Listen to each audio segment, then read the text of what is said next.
Olá, meus amigos, tudo na paz, tudo tranquilo?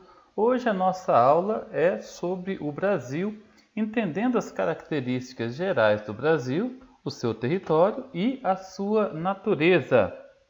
Vamos lá?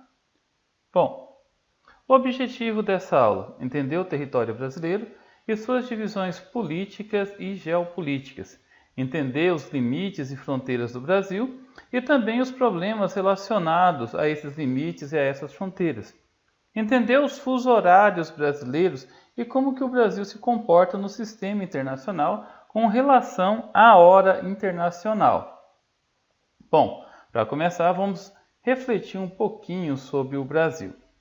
A República do Brasil é formada por 26 estados mais o Distrito Federal. O último ordenamento político dos estados ocorreu em 1988, quando foi aprovada a Constituição Federal Brasileira. Nessa Constituição, se estabeleceu a divisão do estado de Goiás, criando o estado de Tocantins. Então, o estado de Goiás foi dividido ao meio e foi criado o estado de Tocantins, que passou a pertencer à região norte. Os distritos federais do Amapá e de Roraima foram elevados à categoria de estado e o Distrito Federal de Fernando de Noronha se tornou distrito estadual do estado de Pernambuco. Então, todas essas mudanças são bastante recentes, como vocês podem perceber. Aqui nós temos o território brasileiro. Essa área que vocês estão vendo aqui é a área conhecida como Amazônia Azul ou Litoral Brasileiro. E essa área aqui é a área de fronteira seca, em que o Brasil faz divisa com os demais países da América do Sul. E aqui o mapa do Brasil representando todos os estados do Brasil mais o Distrito Federal. Vamos entender um pouquinho os dados técnicos do Brasil. O nome oficial, República Federativa do Brasil. A forma de governo republicana, o sistema de governo é presidencialista. A forma de governo é em federações. A capital é Brasília. Quem nasce no Brasil é brasileiro, a nacionalidade é brasileira. E o Brasil possui uma área de 8.547.403,5 km². Isso representa a quinta posição mundial, ficando atrás da Rússia, Canadá, China e Estados Unidos. A população do Brasil em 2010 era de 191 milhões de habitantes. Como nós já comentamos, o Brasil possui 26 estados e um Distrito Federal, ou 27 unidades administrativas. O Brasil possui em 2013 5.570 municípios. E o seu IDH, 2015, o Brasil estava na 75ª posição mundial, de acordo com o relatório da ONU, era de 0,775. Hoje pela manhã, enquanto eu preparava essa aula, eu fui pesquisar no site do IBGE e olha só a população do Brasil. Hoje, estima-se que o Brasil esteja com 208.621.086 pessoas, habitantes, dados de 11 de fevereiro de 2018. Aqui está o site oficial do IBGE, que vocês podem estar usando para poder pesquisar sobre as projeções. Eu vou deixar esses links que foi usado nessa aula na descrição do vídeo, ok? Vamos falar um pouquinho sobre os símbolos nacionais. Os símbolos e hinos são importantes manifestações gráficas de valor histórico, criadas para transmitir o sentimento de união nacional e mostrar a soberania do país. Então, são 4 os símbolos nacionais. Primeiro é o brasão nacional, também conhecido como brasão das armas ou armas nacionais. Representam a honra, a glória e a nobreza do Brasil. Esse brasão foi criado pelo então presidente do Brasil, Marechal Deodoro da Fonseca, primeiro presidente do Brasil, em 1889, no mesmo ano em que foi definida a bandeira do Brasil. A bandeira nacional, também criada em 1889, tem como lema o positivismo de Auguste Comte, ordem e progresso, amor por início, ordem por fim, ok? Nesse site, nesse link que eu estou passando aqui, que eu também vou colocar na descrição, vocês podem estar pesquisando um pouco mais sobre os símbolos nacionais, principalmente a história da bandeira. O selo nacional, pessoal, é usado para autenticar atos do governo, diplomas e certificados expedidos por escolas oficiais. Então, qualquer documento que é utilizado pelo Brasil em caráter internacional ou até mesmo dentro nacional, né, desde que seja um ato oficial do governo, é necessário que se utilize esse selo. E, por fim, o hino nacional, com letra de Joaquim Osório Duque Estrada e música de Francisco Manuel da Silva. Então, a letra do hino nacional, que foi criada em 1909, mas só foi oficializada em 1922. Sofreu, é claro, algumas mudanças por questões ortográficas, como vocês podem ver aqui na atualização da conversão ortográfica entre Brasil e Portugal, em 1943. Vamos falar agora sobre a localização geográfica do Brasil. Bom, a Terra foi sistematicamente dividida em 4 hemisférios. Nós já aprendemos isso, não é verdade? Norte ou setentrional, sul ou meridional, oeste ou ocidental, leste ou oriental. A linha do Equador serve para dividir os hemisférios norte e sul. E o meridiano de Greenwich serve para dividir o hemisfério ocidental e oriental. O nosso país ocupa o centro-leste da América do Sul, sendo cortado pelo Equador. Apresenta apenas 7% de suas terras no hemisfério norte, 93% no hemisfério sul e está totalmente situado no hemisfério ocidental. Como a gente pode observar nesse mapa aqui do IBGE. Aqui é o meridiano de Greenwich, que divide a Terra em 2 hemisférios, oriental e ocidental. A linha do Equador, que divide em hemisfério norte e hemisfério sul. Aqui está o Brasil, pessoal. Podem observar que o Brasil ocupa cerca de 47% de toda a América do Sul, só 7% dele fica no hemisfério norte e 93% no hemisfério sul. E ele está totalmente a oeste do meridiano de Greenwich. Nessa imagem aqui, vocês podem estar observando a extensão do Brasil. Ele possui dimensões continentais. Ele está atrás da Rússia, do Canadá, China, Estados Unidos, depois vem o Brasil na 5ª posição, a Austrália na 6ª posição, entre os países mais populosos do mundo. O Brasil é um país tropical, porque sua grande maioria, mais de 80% do território brasileiro, está localizado entre os trópicos de Capricórnio e Câncer e próximo da linha do Equador. Vamos entender um pouquinho sobre os limites fronteiriços e extremidades territoriais. O Brasil ocupa 47,3% da área total da América do Sul. É banhado pelo Oceano Atlântico a leste, possui um litoral de 7.367 km, com reentrâncias de 9.200 km. Nas porções oeste, sul, sudoeste e noroeste, apresenta fronteiras com quase todos os países da América do Sul, com exceção do Chile e do Equador. Então, são mais de 12.000 km de fronteira seca, descontando aí a questão das reentrâncias. Nós vamos perceber que é um pouquinho maior, não é verdade? Então, essa região aqui, que é conhecida como Amazônia Azul, ou litoral brasileiro, tá? O Brasil tem pouco mais, se considerarmos as reentrâncias, pouco mais de 9.000 quilômetros, na verdade, de litoral contando com as reentrâncias, tá? E pouco mais de 7.000 descontando as reentrâncias. Essa aqui é a fronteira seca do Brasil. O Brasil ele faz fronteira com praticamente todos os países da América do Sul, com exceção de Equador e Chile. Guiana Francesa, Suriname, Guiana, Venezuela, Colômbia, Peru, Bolívia, Paraguai, Argentina e Uruguai. O Brasil ele também tem vários problemas por causa dessas fronteiras secas. Vamos dar uma observada no texto que eu coloquei para vocês aqui no slide, né? As fronteiras internas estendem-se por 15.719 quilômetros. E as porções norte e oeste apresentam grande cobertura vegetal e baixa densidade demográfica, evidenciando fragilidade ou instabilidade, notadamente na região conhecida como Cabeça do Cachorro. Essa aqui, pessoal, é a região conhecida como Cabeça do Cachorro. Nessa região aqui, como um todo, fica a floresta amazônica, tá? Então faz fronteira com a Venezuela, Colômbia, Peru e Bolívia, a floresta amazônica. Essa região aqui tem graves problemas relacionados ao narcotráfico, aos guerrilheiros das Farc.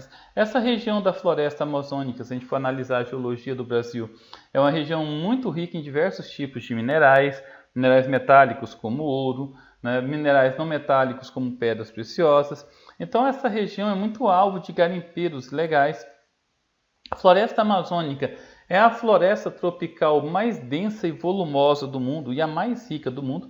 Estima-se que a cura para todas as doenças do mundo esteja dentro da floresta amazônica e menos de 10% das espécies de animais da floresta amazônica já foram catalogados. Isso faz com que essa região da floresta amazônica seja muito atacada por piratas, né?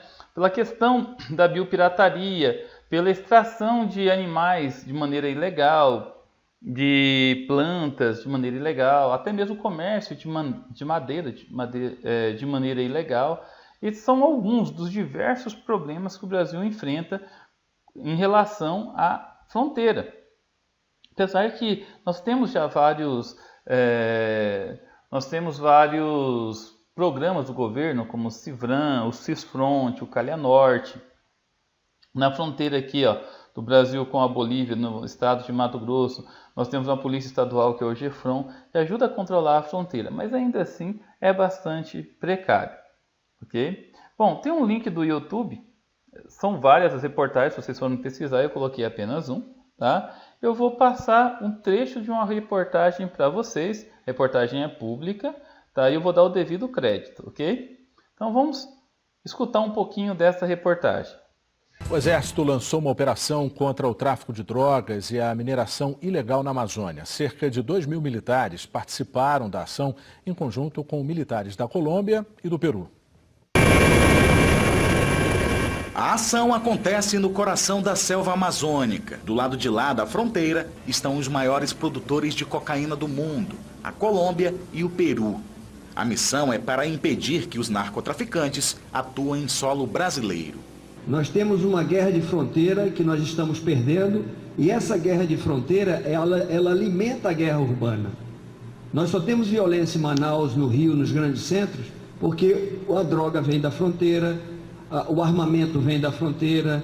A operação foi batizada com o nome do rio, onde há exatos 25 anos, 3 soldados brasileiros morreram durante uma emboscada de guerrilheiros colombianos. As Forças Armadas dos países vizinhos também participam da Operação Traíra. Barreiras de fiscalização foram montadas em terra e também na água, em uma faixa de 1.450 quilômetros.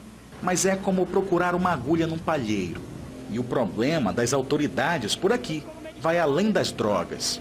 Os militares do Brasil, Peru e Colômbia já definiram que para frear a produção e a distribuição de drogas na região de fronteira é preciso atacar outro crime, a mineração ilegal. Na Serra do Traíra encontramos Inocêncio, garimpeiro conhecido por aqui como caçador de ouro. Nas mãos, o trabalho de uma semana no garimpo. Sabe o que é? A gente troca o ouro pela comida, mas lá fora a gente vende o ouro. A minha outra preocupação é que isso seja vendido para o narcotráfico, para ou a guerrilha na Colômbia ou mesmo para o crime organizado que alimenta o PCC, o Comando Vermelho, a própria Família do Norte, nos grandes centros do país. Bom, pessoal, espero que vocês tenham entendido bem a reportagem e o contexto das imigrações, da fronteira do Brasil, né, os problemas que o Brasil passa. Agora nós vamos entender um pouquinho sobre as divisões regionais do Brasil. O Brasil tem 3 divisões regionais, a política, a geoeconômica e a técnico-científica e informacional, também conhecida como os 4 Brasis. Bom, antes da gente continuar, né, eu vou pegar um pequeno embasamento teórico. O conceito de região é um dos principais conceitos geográficos, tem relação direta com o uso do poder, mas tem também relação com as características de cada local. Eu trouxe aqui um pensamento de Immanuel Kant, um filósofo alemão, sobre o que ele pensa sobre a região ou o regionalismo. De acordo com Kant, é necessário que nossas experiências não sejam simplesmente um agregado, mas sejam organizadas num todo sistemático. Regionalizar, dividir ou mesmo fragmentar por si só não traz grandes resultados. Estes têm de servir para uma determinada função, podendo ser elas a facilitação dos estudos o levantamento de dados e principalmente a compreensão do espaço.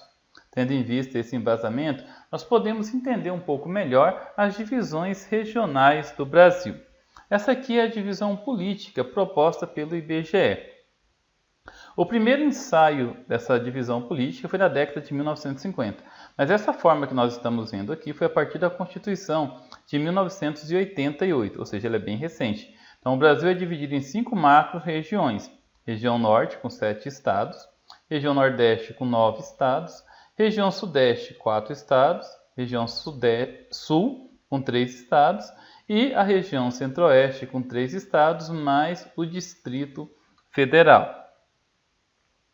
Essa aqui é a região geoeconômica proposta pelo professor Pedro Pinchas Geiger, ou Pedro Pinchas Geiger, né, como alguns gostam de pronunciar, e ela leva em consideração não apenas as divisões políticas do Estado, mas sim as características tanto geográficas quanto econômicas de cada região.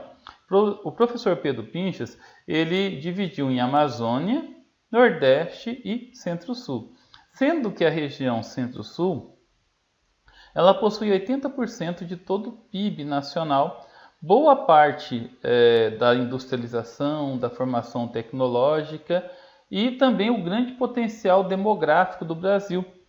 São quase 70% de todo o potencial demográfico que está nessa região centro-sul do Brasil.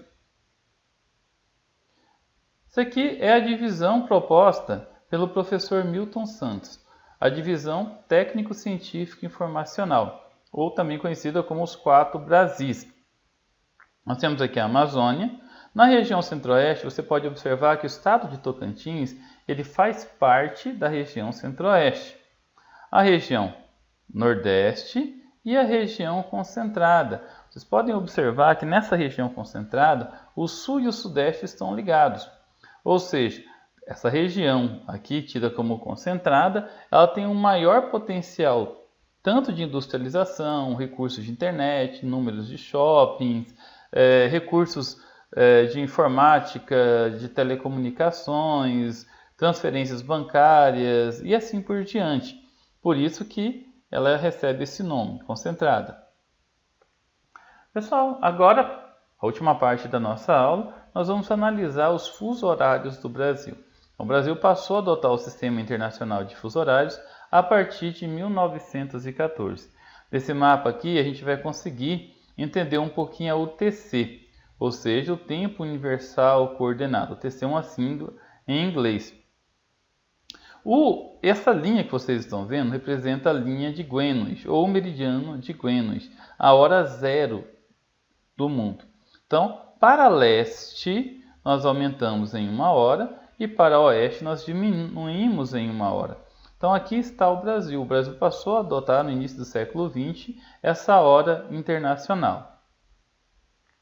Olha só, o Brasil de 1913, quando foi oficializado, mas passou a adotar um ano seguinte, 1914, até dia 24 de junho de 2008, o Brasil adotava 4 fusos horários.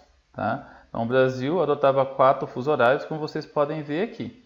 Horário oficial de Brasília, as ilhas oceânicas, essa região que pega parte do Pará, parte da região norte, Mato Grosso do Sul, e o extremo norte do Amazonas e do Acre. Foi feito um plebiscito e o governo resolveu adotar para o Acre e para o Amazonas o mesmo horário que era para o Mato Grosso do Sul, para Mato Grosso, e o horário do Pará passou a ser adotado como horário oficial de Brasília. Foi feito um novo plebiscito em 2010 e a população achou que isso não era legal.